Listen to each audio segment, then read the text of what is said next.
So today we're on a grown and sexy vibe with Dominic Santana.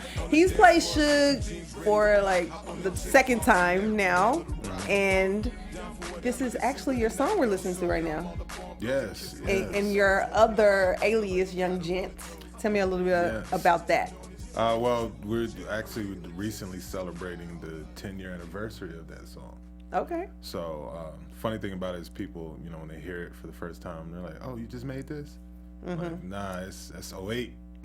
So it's a little anniversary this year for Grown and Sexy. All right. So tell me, I want to know a little bit about your background, because I know about you from playing in All Eyes on Me and taking on that role, but you were mainly talking about the character. Mm-hmm. I want to know about you and your growing up in Fayetteville, North Carolina. What made you want to get into acting? Growing up in Fayetteville, I'm originally from Fayetteville, North Carolina, but we moved to the West Coast for about 5 or 6 years. Mm-hmm. And I think that's where it first kind of started hitting, my interest. Really a big part of it was my mom. She had like a real extensive movie collection. Okay. And so she was real big into films, all the old school films. That's how I know, Audrey Hepburn and, all those classic people. So she was just real heavy into that, so that kind of transferred over into my love of film. And then I just started getting the desire to not just see it, but be a part of it. And of course, as a kid, I didn't know how that was going to happen. Then we moved back to Fayetteville, and then I went to high school. Met a really phenomenal theater arts teacher, and she really taught me a lot. She taught me the art of improvisation. She was one of the first people outside of my mom, because I played football, so like all the coaches and everybody else, they were just like, you gotta be a football star. Mm-hmm. But my mom could see the entertainment side, and then like that particular teacher was the first one to say like, you have what we call, because she worked in the industry before becoming a teacher, and so that was a huge benefit to me and others, just because simply I got to learn a lot of stuff that I probably wouldn't have learned by somebody who never worked in the industry. And so she was like, you have what we call the it factor, like no one knows what it is, but people are just going to want to see you. Mm-hmm. And if you cultivate and develop your talent, it's like you might really be able to do something with it. So what were some of your inspirations, like, or like some of your favorite movies? Or because I read you used to like act out what some of the actors would do on TV. What were some of those movies?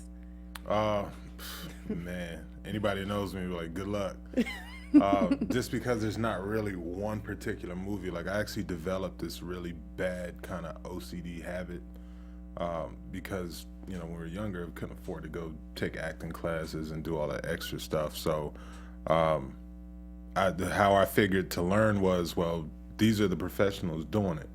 So if I can do what they can do, then I felt like that was my education. And so really it was any movie, any show, I'd be watching them and just kind of ingest what they were saying, how they said a line or how they did an action, and then just kind of store it away in like a mental file cabinet. And, then I still do it to this day, but sometimes I don't even notice I'm doing it. Mm-hmm. People just look at me like, hey, what the hell you got going on over there? I'm like, what do you mean? And like, you talking to yourself? And I'm like, oh. Then I got to explain that. I was just talking to myself, getting ready for this interview, like, this is what I'm going to say, so I get it. Yeah, people think you're crazy, and you got to explain, nah, I used to teach myself to act by watching movies and shows, and now I got a bad habit, and sometimes I look crazy. So you almost didn't make it for your big break, the callback, because you were kind of like over the process. So tell me about that, and then because you also have businesses back home, right? Do you still have that? Well, no, I did. Okay. I did. So are you officially here now in LA? No. I am looking for a place here, though. Okay. So a lot of really great things have been happening, and because I'm a producer and a writer as well. Okay. And so initially I'd lived here before, but then like all the work was coming from the East. So then I was like, the hell with this, and we moved to the East. So then, been back in the East for some years now, and then it's like, stuff kind of started shifting back to the West, and then I got more into writing and producing, and so all those meetings and just those interactions happen here in LA. When I have them, so I find myself running back and forth, and so then I'm just like, some other things happen, really good things, and I was just like, you know what, it's time for me to be back on the West Coast. So do you think to be successful in this industry, you have to be fluid and be able to move back and forth, or do you think like LA could be the spot, or do you think it's different? Like, New Orleans films a lot. What do you feel about that?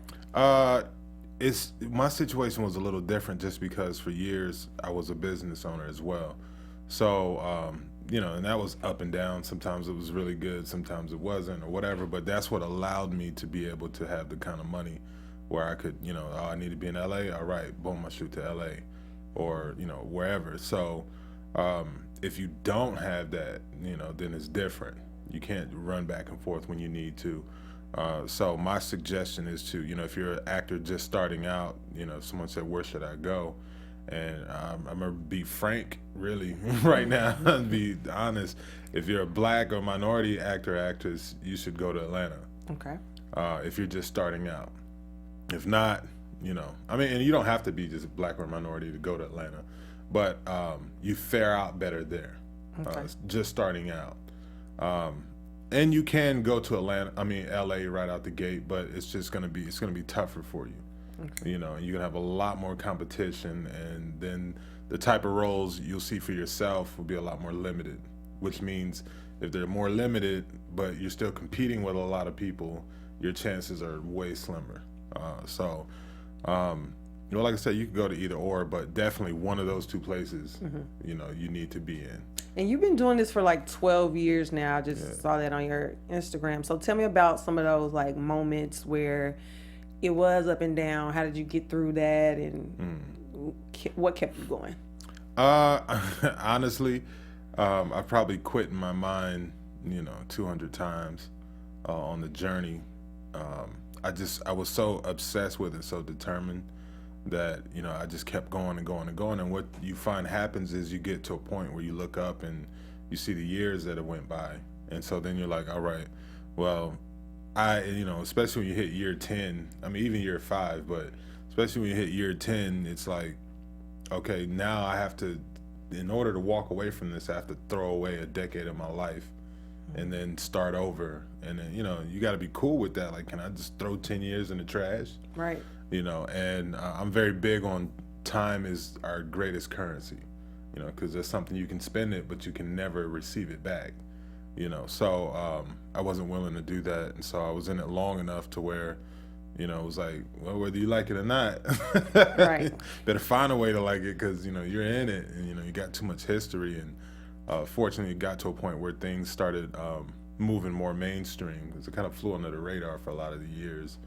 And when I did start getting some fame or noticed, it was only like black people who knew who I was, because most of the projects I was doing were, urban style projects. So, you have black people like, oh my God, it's you. And then you go somewhere, white people, and they're like, what do you do for a living? Right. And so, and it's not, it's not a racial thing. I'm just saying, right, this is real shit. This is reality, And I was like, man, I got to get to where, everyone will stop asking me, what do I do for a living? Okay. And so, and it's just progression and keeping moving forward. So tell me about your big break. You got your first big role kind of by accident. Tell me how that kind of happened. Which one? Well, they said 20 Funerals. Was that like big for you? Funerals. Was that big for you? It was big. It was not at all a big movie. It was big for me because it was my first movie. Okay. And I actually, it was a really cheap, low budget movie. Hopefully it's not even. You don't want people to watch it? Hell no. you don't even want to talk about that one. Hell no. The producer that made it don't want nobody to watch it. But it was all our, it was his first movie, and it was my first movie as an actor. And so yeah, I got called. A friend of mine called me to come in to help on this movie that they were shooting. It happened to be 20 Funerals, and they needed a doorman to play a scene because I only had like one scene. Okay. And it was so stupid. I get like grabbed by my nose with pliers and shit. And so, you know, I went down there and I kept trying to, they were like, hey, you know, do you audition for this? And I was like, well, I want to audition for these other bigger roles. Right. And they were like, yeah. So they let me do it just to shut me up. And then the doorman role, and it was like, perfect. And I was like, but what about the other roles? And they were like, yeah, you did great, but we really need a doorman your size that can act. So I got stuck with that. So then you got All Eyes on Me, but like I was saying before, we were talking about it earlier about the process of it. You going back and forth to get the role, you kind of almost didn't do it. So tell me about like All Eyes on Me was they put me through a lot for that role, rightfully so, you know. But yeah, I did the first audition was a taped audition, and we couldn't get that shit to work for nothing. We were trying to upload the video. I ended up being like a couple of hours late. It was usually in this business, I mean, if you're over 20 minutes late, you might as well just erase it and hang it up. But fortunately, they were interested in me enough to where, you know, when that happened, they were like, you know, look, keep trying. Like, we don't care. Just get us that tape, you know. And so I just got to a point, I told my boy, I was like, screw it. Put it on YouTube. And he was like, you sure you want to do that? And I was like, it's the only way, because Vimeo is not working for us right now. Right. And that's what they wanted it through, only Vimeo. Wow. I was like, screw it. They'll take it this way, or they just won't take it. Right. And so he uploaded it to YouTube. That took like 15 minutes. And we were in there and said, like, hey, it's on YouTube. And they were like, cool, it's whatever. Just, we need it. Right. So then they saw that, and they liked it. And then it was, we need you to come in person. And then, you know, that whole trip, you know, because they, in this business, they'll hit you like, hey, we like you. We need to see you in person tomorrow. It's not like you got 2 weeks. And, Right. you know, it's like tomorrow. And then you're expected to do what you got to do, you know, Right. if you're not in the city. And at the time, that was Atlanta. So, so I had to fly to Atlanta. And, but, you know, on the way there, you know, like I got sick the night before. And so then had flight complications. 2 planes got canceled. And so I was supposed to be in Atlanta at 1 for my appointment. I didn't get there till 7 in the evening when I finally made it. So what pushed you? Like, because I know going through sickness and having to make multiple trips, what made you just like, okay, I probably got this in the bag? I just, you know, for an actor, the coup de grace for us is playing somebody living. Like, we enjoy playing fictional characters and all that, and that's all great. But your biggest challenge comes from playing someone who's alive. When you play someone fictional, nobody knows anything about that character until they see you bring forth the character. And then they make a judgment whether they liked what you did or not. But when you're playing somebody real, it already comes with expectations. So you have to meet those expectations and exceed them, you know, when you're dealing with a real person. And so, you know, when I had that opportunity, you know, you see how big I am, you know, 6'5", I'm a big dude. There's not a lot of people they're making movies about, you know, from real life that are my size, you know. And so that's limited for me anyway. So then having that opportunity to play Suge Knight, who I knew was complex, and a lot of expectations would be on that role. And I knew it would be a challenge, but I knew it was one I could meet head on, you know, with no problem. And it was like, I know if I get it and I knock this out of the park, I know that will change my whole career, basically. And so, yeah, I was adamant about getting there. So what was it like on set after that incident happened? Because now Suge is in jail for that. What was it like on set when all of that happened? Was it a big disruption? No, I think that had already happened when we had started filming. I think it was still kind of... No, it definitely had already happened when we started filming. I thought it was on set. It wasn't on set? Like, he came to, like, that was set? straight out of Compton. It had nothing to do with us. Wrong movie. See? Yeah. Okay. But I know Suge Knight is in jail right now, so... Yeah, he was in jail when we got started. Matter of fact, there was a conversation set up and that we were supposed to have. And then they literally, like, 2 days before that was set up, or the date it was set up for, they took away all his communication and visitation rights. So that wasn't able to happen. So yeah, no, he was definitely locked up at that time. Did you ever hear anything about him being satisfied with your performance? Actually, yeah. You know, the producer of All Eyes on Me, he still knows Suge. There were other people, you know, that I met and ran into that, like his fiance and one of his sons, you know, people that still communicate with him when he's able to. So, you know, I do know his lawyers initially, you know, they saw it, you know, when it was releasing, and they went back and described it to him and whatnot. And then I don't know if he's physically actually seen it himself. I've just heard things, so it's like, you know, a couple of people, like, you know, I talked to Suge, and you know, he's happy about, you know, what you're doing and whatnot. Keep doing what you're doing, you know, etc. So, but the flip side of it is going into All Eyes on Me. I can't speak on any other project, but going into All Eyes on Me, and very much similar to Unsolved, you know, their attitude was, we don't want to paint a caricature of somebody like we've seen in the past.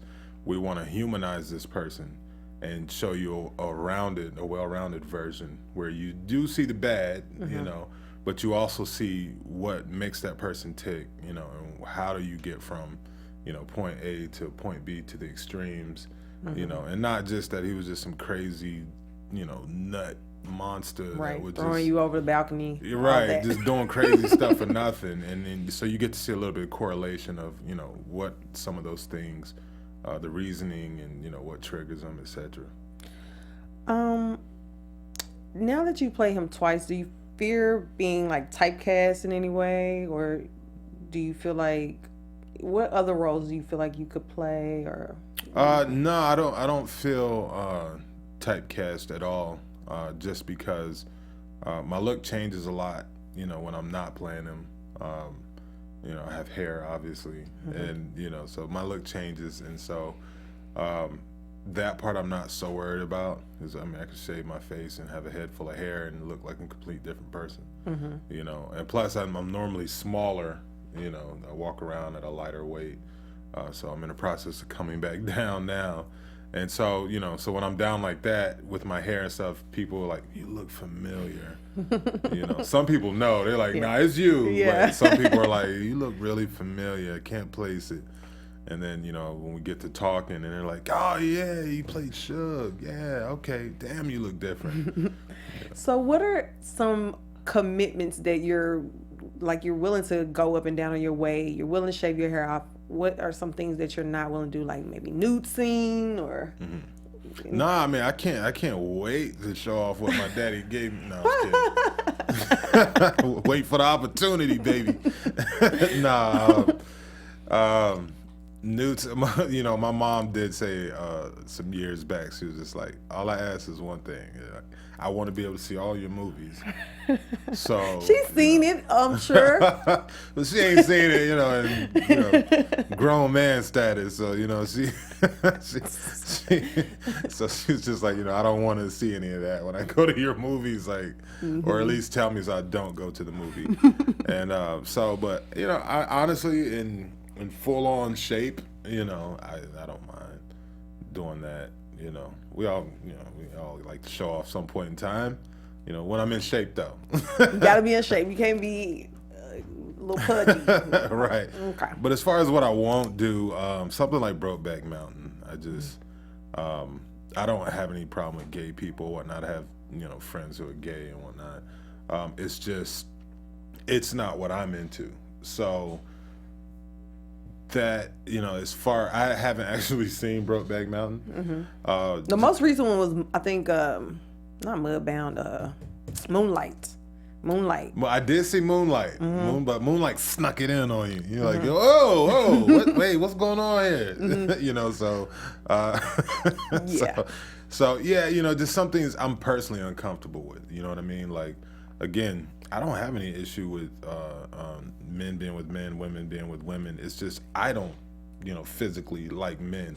So for me to have to kiss another man or anything, I just can't see myself. You know, I don't even know how I would bring myself to do it. You know what I mean? So those are things that, you know, I wouldn't take. Plus, I have a son, and I'm just kind of, you know, adamant about. You know, my son seeing me, you know, play out scenes like that, you know, whatnot. And then I'm teaching him to, you know, teaching him to be whatever he chooses to be. But at the same time, you know, I don't want him confused, right? If that's a good, you know, way to put it. until he's old enough to know what he wants in life and, you know, the type of life he wants to live. But for How now, is he? He's 6. Okay. 6 now, yeah. Yeah, shout out to my little boy. Daddy loves you. So, what is the main difference between Unsolved and All Eyes on Me, besides it being a movie and a TV series? What is the main difference? You know, funny enough, it's actually hugely different.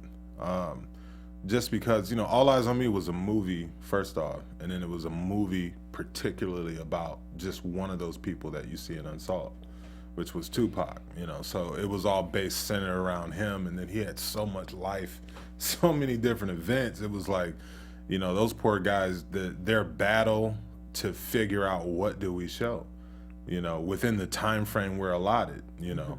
And so they spent a lot of time battling of how to get down, you know, because I think the first original version, and I could be wrong, but from what I recall hearing, that the first original version was like 4 hours long. I should just did part 1, part 2, part 3. If only it worked that simple in movie business. So, you know, but they were able to whittle it all the way down to like 2 hours and some change, after a lot of fighting back and forth, and, you know, with the distributors, and so a lot of people don't know what all goes into how a movie ends up at what time it is and what you see, because there's a lot of stuff that didn't even show in All Eyes on Me. You know, What are some of the deleted scenes? You know, you had this stuff. You had the poetic justice scenes with Janet and Pac. You had Pac and Madonna. You had you saw Queen Latifah and Tret slightly in the movie, but there was actually some scenes that took place at the Digital Underground concert scene.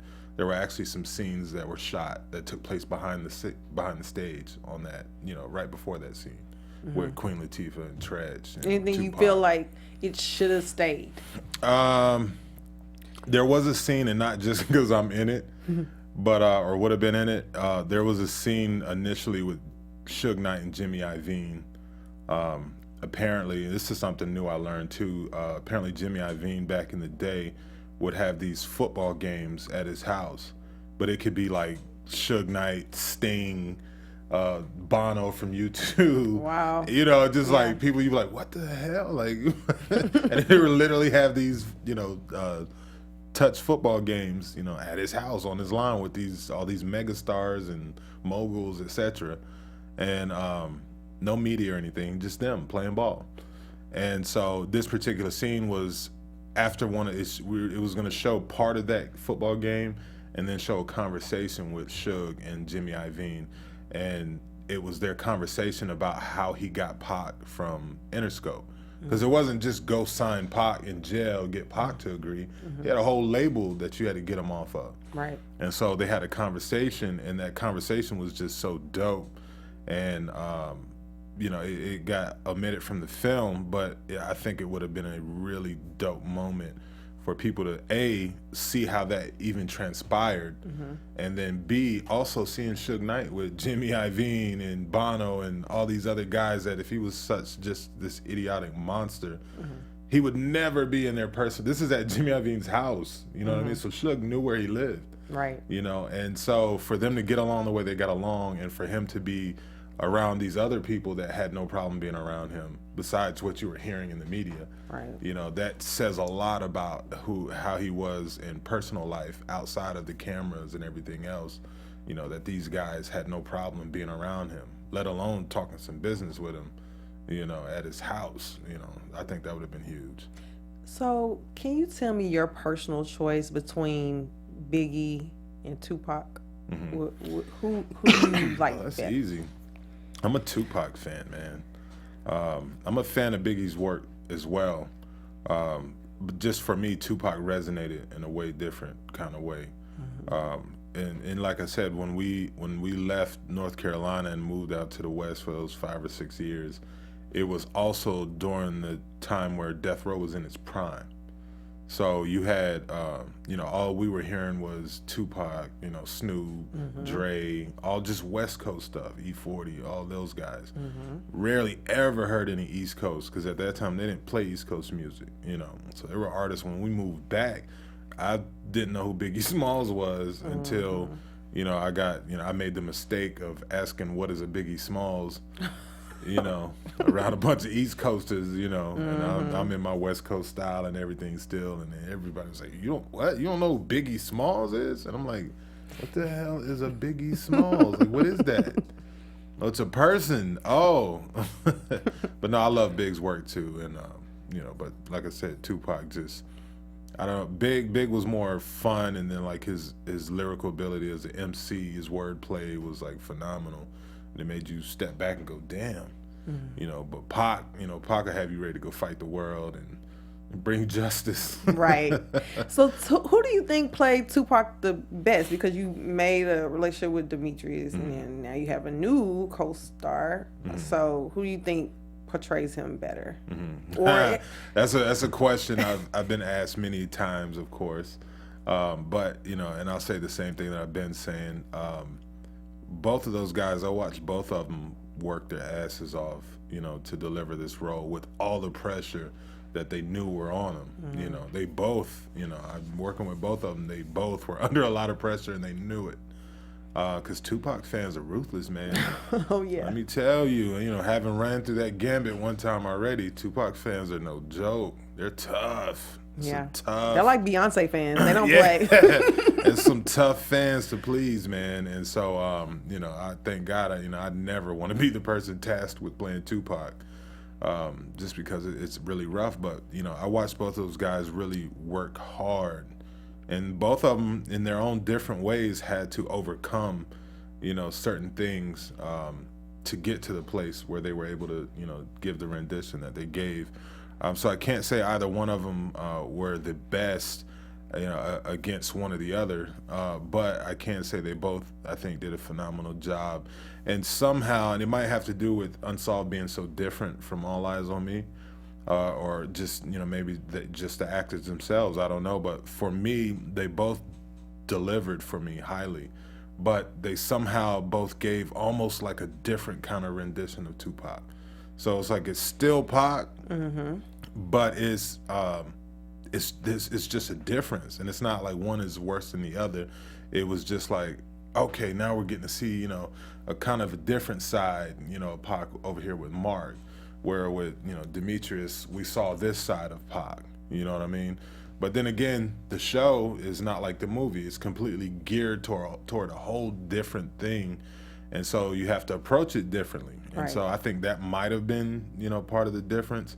But, you know, yeah, like I said, I seen both these guys. Poor Demetrius, I watched his schedule. You know, he was studying, you know, getting up 4 or 5 in the morning studying. He had to work out because he naturally was bigger, yeah. you know. But so he had to keep his weight down, be on this strained diet, which used to torture him. I used to remember looking at him like, "Damn, dog." He'd just be looking at us You like, eat pizza and ice cream. Yeah, like screw y'all. Let me eat this quinoa, and so, and you know, go through that and then work, you know, 10, 12 hours a day only to do it all over again. And then the same thing with Mark, you know, having to work out, having to study, having to have rap lessons, you know, because Mark's he's not a rapper in real life. You know, having to have rap lessons, you know, having to work out, watch your diet, study Tupac 24/7, you know what I mean? And, you know, and just, you know, gathering, you know, the essence of Tupac. And hell, Mark even started smoking cigarettes for real, and he's like super anti-smoking. Man, that's commitment right there. Yeah. I literally told him, like, he can vouch for it. I literally looked up at him one day, and I was like, he was talking, you know, delivering his lines. And because as we were shooting, it's like he kept getting better and better and better. And I was like, one time we're doing a scene, and we sat down in between takes, and I was like, you started smoking Newports? And he was like, actually, yeah, I did, you know. He was like, why? Can you tell? And I was like, yeah. I was like, yeah, because you're getting more of that. Because I used to be a smoker, so I know the difference, you know, what it does to your vocals. You know? And I'm sure it had, you know, that was part of Pac's voice, came from the smoking. You know, so he was like, I started smoking so I could get closer to Pac's voice, you know, and really live it out, you know. I was like, oh, good luck when you get done getting off that. But that dedication, I was like, damn, dog. You know what I mean? Like, are you willing to do that? Like smoke cigarettes or whatever? Yeah. Okay. Yeah. I mean, I puff. I got a vape, the e-cig. So, you know, I had no problem with that. It would definitely be torture because I'm like, God, I'm back on these things again. Yeah. You know, but I'd get off and go back to the vape because it's just cigarettes now. I can't even do it. But I puff cigars. You know, Yeah. it's freaking 8 hours a day. So you're pretty open. Like as an actor, you got to be pretty open to things, I guess. Yeah. Besides most things. What we talked about earlier. Okay. So why do you think you were cast twice to be Suge versus the other people that did? Well, I'm damn good. You know, you gotta believe in yourself, right? Yeah, no, you definitely gotta believe in yourself. I like to think that you know, All Eyes, they put me through a lot to get the job. I had to constantly prove myself in the beginning to get the job, and so when we went into it, you know, I was really dedicated, and you know, I went all in, spending my hours of studying, talking to people that know Suge. You know, just putting it together, you know, in my head. Who are some of the people that you talked to, and did you learn anything about him that maybe wasn't even in the movie that, you know, just about him personally? Yeah, I think the there was a couple of things, but I think the wildest thing to me was that he was a big jokester. Like, he liked to laugh a lot, you know, and he would play pranks on people and stuff like that. And, you know, they said that you hear stories about death row, you just think of beat downs and crazy shit going on. But when you talk to the guys who were there, you know, they're like, the stories they tell are like funny stories. And they're like, yeah, it was some ass whoopings going on. It happened from time to time. But what they mostly talk about are, you remember when so-and-so, you know, did this prank, you know, or you remember when Suge tried to get so-and-so to stick his hand in a piranha tank for $50, you know, just little things like that where they laughed and joked around a lot all day, you know. That and Suge's charity, you know, I didn't know before how much he would go back to areas like Compton and, you know, give out toys for Christmas or give out, you know, turkeys for Thanksgiving or have big Thanksgiving dinners for the community. The amount of people he would bail out of jail and put them to work, you know, taking, you know, gangsters off the streets and putting them to work, you know, things like that. And half of them he didn't even really need, but he was real big on, you know, the black community and giving back to the black community and doing, you know, someone doing one's part, you know, to help influence positivity in the black community, especially in the hoods and, you know, the low income areas. And so, yeah, that part you don't hear about that part much. You just hear about the crazy stuff. Right. You know, so that was pretty eye-opening. So how do you feel about this case still being unsolved now that you've been in the movie All Eyes on Me, now you're on the show Unsolved? How do you feel about knowing that so many years they can't find the killer and so many people were touched by them? The thing that I love about the show is it's called Unsolved, but the show really is about telling you why or how they came to that conclusion. It's a lot more to it than what we realize just being, you know, spectators on the outside. And so Unsolved comes at you from the aspect of, from the POV of the detectives, because they picked the case up twice at different time eras. And so it shows you some from, you know, Russell Poole, and it shows you from the era with Greg Kading and Dupree. And but what it also goes into is shows you everything they ran into. So it's not even so much that the cases were unsolved. It was just the corruption and all the other things that got in the way of why the LAPD couldn't come out and say, hey, we figured it out. And guess what? Yeah. You know, it's going to be a real shitstorm for us, you know. Right. But I mean, that's happening right now in the world. Like, people are getting shot and covered up and all those type of things. So I don't know. And this might give some insight, you know, into, because I'm sure this is not the only time this has happened. Right. It just so happened in this case, it happened to be, you know, two of the biggest stars in the world.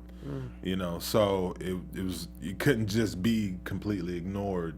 You know what I mean? And as I said, you know, you see from two different eras, well, you see the case got put down and then it got picked back up 10 years later. And still running into a lot of the same stuff. You get to see how much that no snitch rule in the hood takes play in solving these kinds of crimes. Because when you got so many people, I ain't see nothing. It was like, well, we have you on camera right here, pointing at the scenario, like we know you saw it.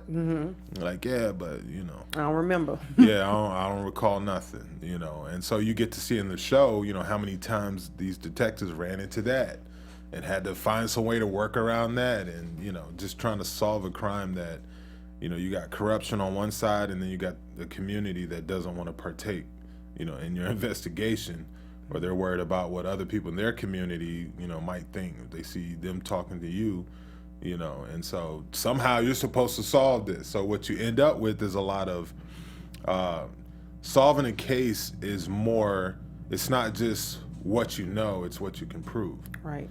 And so you can present all this stuff and say, look, this is what it is. It's obvious. Like, we know who did what, and then they go, and the judge goes, okay, and it looks like you're right. But can you prove it beyond a shadow of a doubt? And that's the only way you can come out and say, all right, we solved it. It's exactly, X, Y, Z. You can't come out and say, well, I solved it, but there's a couple things I can't prove, so we technically can't go on record and say it's solved, But like I said, you watch the show, and then your eyes will get bigger and bigger every episode. So do you think it will ever be unsolved? I mean, solved, not unsolved. Solved. Yeah, I see people say things on the internet and whatnot, and some of them are partially correct, that, it really has been solved. But just like the scenario I described has been the biggest part of what's gotten in the way is, you can't just figure something out and say it's solved. You have to figure it out and then present tangible evidence that this is exactly what it was beyond a shadow of a doubt.